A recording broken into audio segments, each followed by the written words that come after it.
Imagine being born into a world where love is not chosen, but dictated by bloodlines so twisted they begin to collapse in on themselves, where the person you call brother is also your husband, where the very walls of your childhood home echo with secrets, and every shadow hides a truth too monstrous to speak aloud.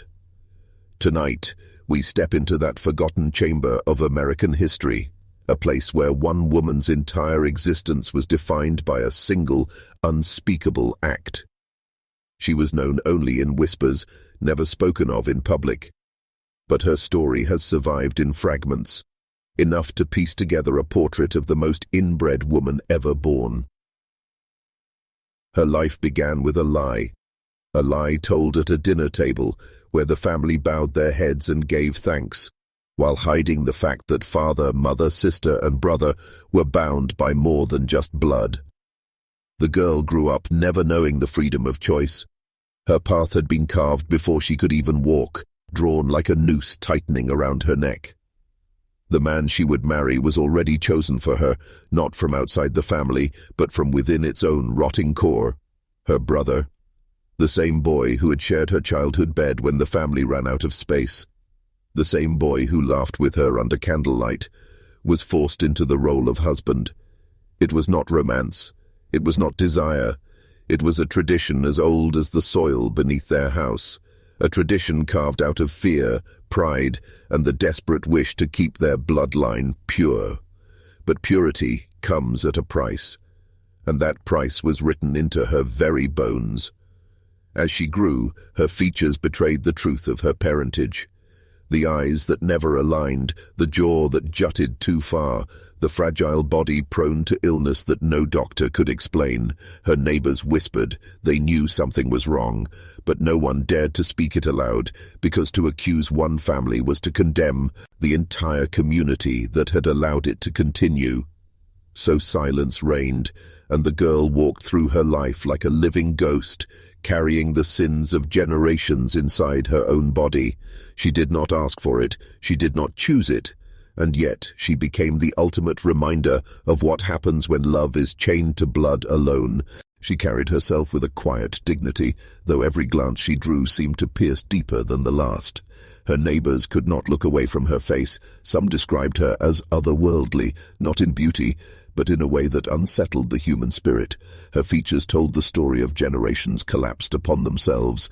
Her forehead stretched too far, her chin never quite aligned, her eyes drifting apart like two broken compasses.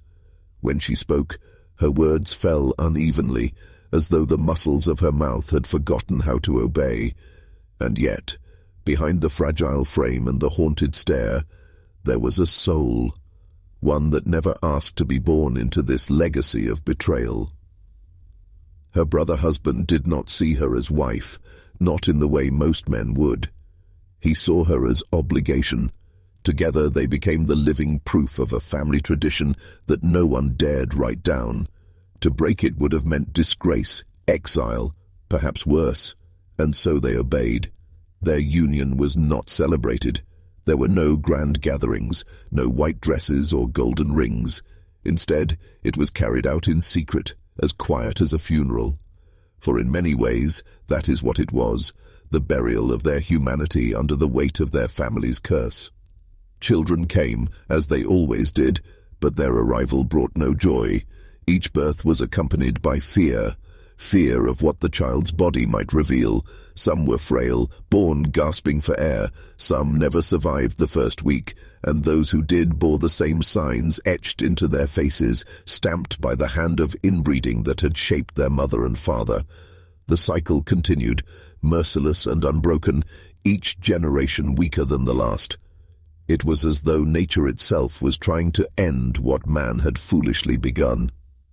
In town, people noticed. The family became a shadow that walked among them, tolerated but never embraced. Their name was spoken only when necessary, as though uttering it aloud might summon some curse. Doors closed when they passed. Children were told not to stare. though their curiosity was impossible to contain, and she, the woman at the center of it all, felt the eyes of the world upon her, carving shame into every step she took. Yet she endured, as if bound by invisible chains, playing her part in a story that had been written centuries before she ever drew breath. There are stories buried in faded county records and whispered across generations of how this family first sealed its fate. They were settlers, isolated in the hills where roads turned to dirt and neighbors were measured not by miles, but by blood. Pride ran deep in their veins, pride that would not allow an outsider to take a daughter or a son to leave the family name behind. They believed themselves chosen, as though their bloodline carried a sacred thread that must never be diluted. It was not love that guided them, nor even desire. It was fear. Fear of outsiders, fear of losing land, fear of becoming nothing more than another forgotten family in the American wilderness. So they turned inward. Brother took sister, uncle took niece, father took daughter.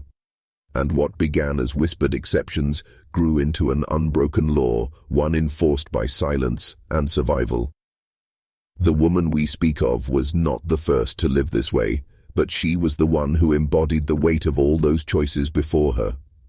Her body was not her own, but a vessel carrying the accumulated debts of generations. The way she walked, awkward, unsteady. The way her voice faltered, thin, trembling. Each was a symptom of a bloodline unraveling.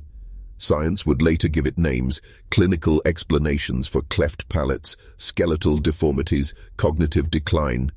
But in her time, there were no explanations, only the certainty that something unholy was at work within her family. The churchgoers who sat beside her whispered about sin, while the physicians who examined her wrote in vague language, careful never to expose what they suspected. What makes her story most haunting is not just the union with her brother, but the way her community chose blindness over truth. They saw her walking their streets, children in tow, each one bearing the unmistakable marks of kinship turned inward. They saw, but they did not intervene. To speak out was to risk unearthing their own complicity, for everyone knew and no one acted, and so she was left to carry the shame alone, while the family name continued, like a tree rotting from its core, but still standing against the wind. In her, the collapse was visible. But it was not hers alone. She was the face of a lineage that had betrayed itself long before she was ever born. In the long winters of that hidden valley, her world shrank to the size of a single cabin. Inside, the air was thick with silence. Her brother-husband seldom spoke, and when he did, his words carried the weight of duty, never tenderness. Their children clung to her skirts, small and pale, each one fragile in their own way. Some bore twisted spines, others struggled to form words, their thoughts locked behind vacant stares. She tended to them with a mother's devotion, but behind her eyes was a sorrow too deep to name, for each child reminded her of the curse that lived in her blood, and of the truth she could never escape. Outside, life went on. The townsfolk tilled their fields, built their churches, sang their hymns, but when she appeared, the air shifted. Some crossed the street to avoid her, others stared as if she were not human, but something broken, something unnatural. She felt the judgment in every glance, though she had never chosen the life she was forced to live. The guilt of her parents became her inheritance, and she bore it silently, because silence was all her family had ever known. By night, when the lantern burned low, she would sit at the window and watch the darkened horizon. Perhaps she wondered what lay beyond those hills. A world where people chose who they loved, where children were born whole, where the name of family did not mean imprisonment. But the door to that world had been locked long before her birth, and she, like those before her, did not have the key. There are records of her illnesses, doctor's notes written in careful hand. They describe a woman weak of body, plagued by fevers and tremors, unable to carry the strength her years demanded. To the physicians, she was a puzzle they dared not solve. To the neighbors, she was a warning. But to history, she is something else entirely, the living embodiment of what happens when isolate, iron and fear are allowed to dictate the rules of family. Her life was not simply lived, it was endured. and every day she survived, she carried the weight of choices that had been made long before she ever took her first breath. By the time she reached adulthood, her body bore the unmistakable scars of her lineage, the curvature of her spine, the narrowing of her chest, the slackness in her jaw. All were testaments to generations of blood folded back upon itself. Even her mind seemed clouded at times, caught between clarity and confusion, though those who knew her well said she possessed a quiet intelligence, a spark that struggled against the cage of her inheritance. But what haunted most was the way she looked at others, eyes wandering, yet filled with something like pleading, as if begging the world to see the person beneath the deformities. Few did. Most only saw the family curse etched upon her skin. She did not speak of her suffering, but it radiated from her. Each pregnancy weakened her further, until the act of carrying new life felt more like preparing for death. And still, the cycle continued. Her children bore the same crooked bones, the same wandering eyes. Some lived, some died before their names could be carved into wood. The family cemetery grew crowded, unmarked graves sinking into the earth as if the soil itself wished to erase their memory. By now, her story had spread beyond the hills. Travelers whispered of the family in the valley, the ones who married brother to sister, cousin to cousin. The tale carried a mixture of horror and fascination, like a folk legend too grotesque to be ignored. But unlike legend, this was no myth. This was flesh and blood, children playing in the dirt with twisted limbs, a woman staring out her window with hollow eyes, a brother, husband aging beside her with the same curse written across his face. And this is where the true horror lies. Not in monsters of fiction, but in people, in choices made out of pride and fear, in silence passed down as inheritance. She became both victim and symbol, a reminder of what happens when a family builds it. As walls too high and closes every door to the outside, her life was not a mistake of nature, but the result of deliberate human hands, hands that held their children close while binding them to a fate worse than death. If you're still watching, you're already braver than most. Tell us in the comments, what would you have done if this was your bloodline? There is a cruel irony to her story. In a time when women were expected to be silent, obedient and dutiful, she lived a life that embodied all three, not by choice, but by chains. She never raised her voice against her brother husband, never fled the family home, never turned her back on the children born into suffering. And yet, her silence was not submission. It was survival. She carried a secret so large, so unbearable, that speaking it aloud would have destroyed not only her, but the entire community complicit in its concealment. So she bore it within, like a coffin sealed tight, carrying the weight of generations in her fragile frame.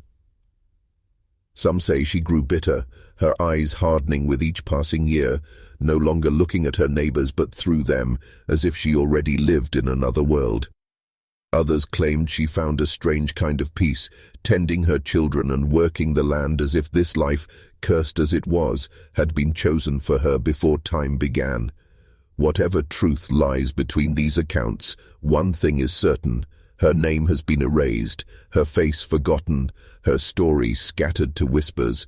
But the fact of her existence, a woman forced to marry her own brother, to bear children marked by the family curse, remains carved into the darker side of American memory. The land remembers, the cabins that have long since rotted into the soil, the unmarked graves swallowed by grass, the brittle pages of county records no one dares to open. Her life has become a ghost story, not because she sought to haunt, but because the truth itself is too haunting to ignore. And as long as people speak of her, the most inbred woman ever born, she will remain, a silent warning carried across time. What her story tells us is not only about one woman or one family, but about what human beings are capable of when they value bloodlines above humanity, pride above compass, silence above truth. She lived and died within that silence, and tonight, by speaking her story aloud, we break it, if only for a moment. And so her life closes like a book no one wanted to open, its pages stained with generations of secrets. She died as she lived, quietly, without recognition, without dignity, buried in the same soil that had birthed the curse she carried. No headstone marked her grave, no epitaph carved her name. Only the whispers remained, traveling down through the years, carried by those who knew but dared not speak too loudly. But in a way, her story never ended. For the children she bore carried the same inheritance, spreading the cycle further until their own bodies began to fail. Some lines withered quickly, collapsing under the weight of deformity and disease. Others lingered, producing descendants who still walked among us, their blood still echoing with the choices made centuries before. Perhaps you have crossed their path without knowing it. Perhaps the family tree did not die, but only spread its roots deeper, hiding from the eyes of the world. That is the unsettling truth. History does not always stay buried. Sometimes it breathes beside us. When we speak of her as the most inbred woman ever born, we are not speaking only of one life, but of a system of silence that allowed her suffering to exist. We are speaking of communities that chose to look away, of families who mistook pride for purity, of children who inherited pain because their parents feared shame. Her story is not distant. It is a mirror, reflecting what happens when human beings allow fear and pride to become stronger than love and reason. There is a darkness buried in American soil, a darkness not found in myths or monsters, but in families, in houses, in names. She is not remembered because she was beautiful or powerful or beloved. She is remembered because she should not have existed, and yet she did. Her life is proof that silence kills, that secrets rot, that pride can corrupt even the most sacred bonds of family. And though her name has been lost, her shadow remains, stretching long across history, a warning to anyone who dares to forget what was done. Because history does not forgive, and neither does blood.